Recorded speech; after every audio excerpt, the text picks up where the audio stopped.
8 smart home uses for hand sanitizer. Good day to all of you. Hope you are in good health, my friends. Let's talk about home uses of hand sanitizers today.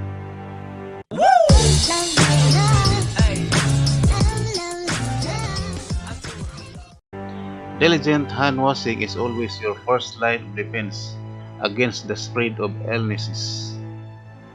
But when soap and water are not available, hand sanitizer is an excellent stopgap.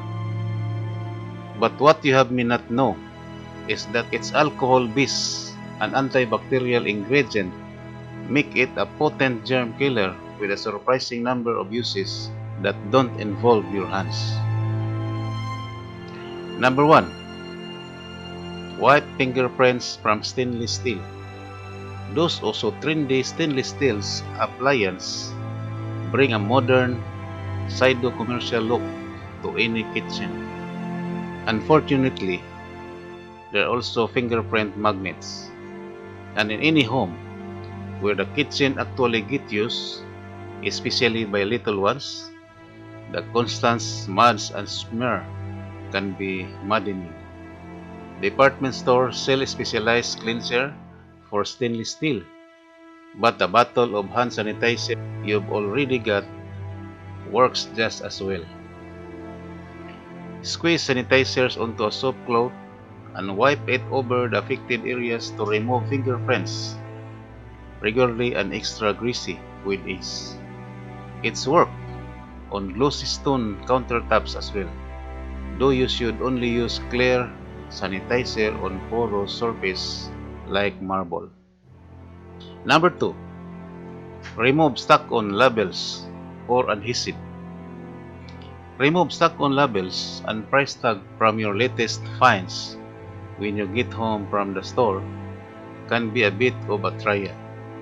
So it's getting the gunk from a wall or a piece of furniture after you've had tape on them as part of a reno or DIY project.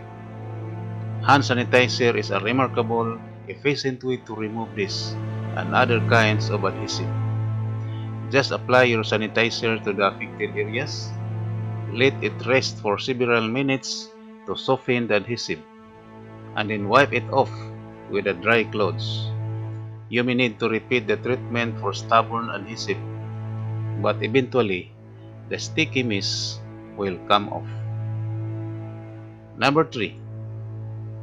Take the itch out of bug bites. Nothing is as good for the soul as an opportunity to get out into the fresh air to relax, unwind, and have fun. Unfortunately, that's only until the bugs show up. Mosquitoes, black flies, chiggers, and dozens of other blood-sucking little pests lurk everywhere. And while modern repellents are highly effective, they're not perfect. Whenever you bring home a set of pink and itchy bite marks from your weekend away, reach for the hand sanitizer. Dabbing the cooling, astringent sanitizer onto its well will help soothe the itch and burn, and reduce the inflammation. In a worst-case scenario, it can also help keep the bites from getting infected. Number 4. Clean and your personal electronics. You may think of certain pictures and surfaces in your bathroom as being the most germ-ridden spot in your house. But the sad truth is that this distinction very often falls to your personal electronics. Your phone, earbuds, and especially devices like VR headset are all magnet for perspiration, dirt and oil from your skin, and the warmth and moisture of your hands or air make them a perfect incubator for bacteria. To clean them, squeeze hand sanitizer onto a tissue or soap cloth and use this to wipe down all of the surfaces on your device. If your phone lives in a case, pop it out and use the sanitizer to clean both edges of the phone and the interior of the case yourself. As a bonus, The sanitizers leave your screen looking extra clean and bright. Number 5. Remove paint and nail polish.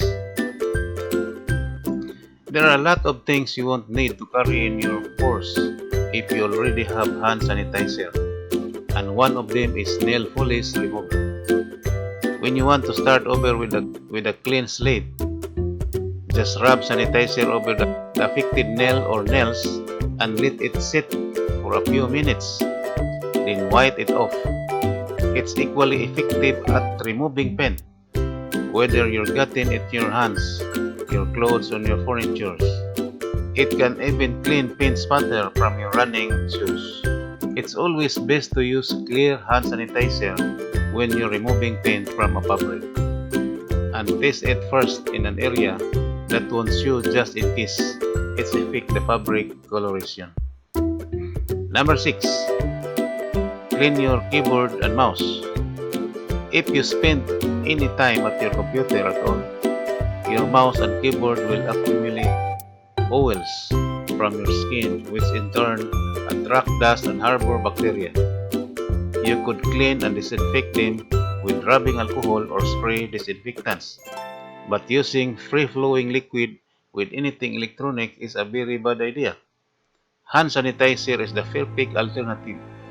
It's still based on rubbing alcohol, but because it's a gel, it's much less risky to use on your mouse and keyboard. Also, because of its added antiseptic ingredients, it's more effective at killing bacteria than alcohol alone. Number 7. Clean and defog mirrors and other glass surfaces. All of the glass surfaces in your house, your bathroom mirror is the most prone to getting gunk up. Spatters of everything from toothpaste to hand soap can get on it in a day-to-day usage, especially if you have kids, and it can grow and haze from spray in hair products. One of hand sanitizer's many virtues is that it makes an excellent cleanser for your mirror and other glass surfaces, cleaning off all of the sources of spatter and many more. Just wipe it on with a paper towel or soap cloth, and then wipe it off again. As a bonus, it helps keep your mirror from fogging up when you shower. Number 8.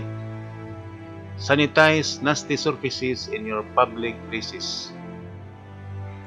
During cold and flu season, being out in public means exposing yourself to all the viruses that might be making the round in your community.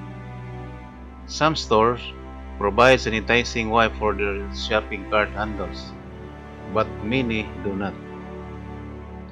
Your handy, pocket-sized bottle of hand sanitizers can make up that lack and help protect you from random germs.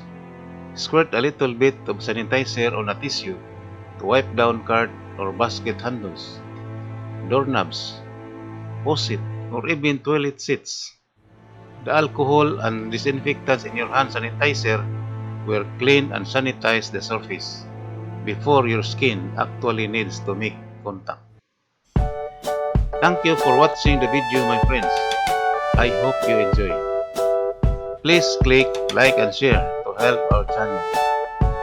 And click the subscribe button below and click the bell icon for more videos like this. Bye bye and have a nice day.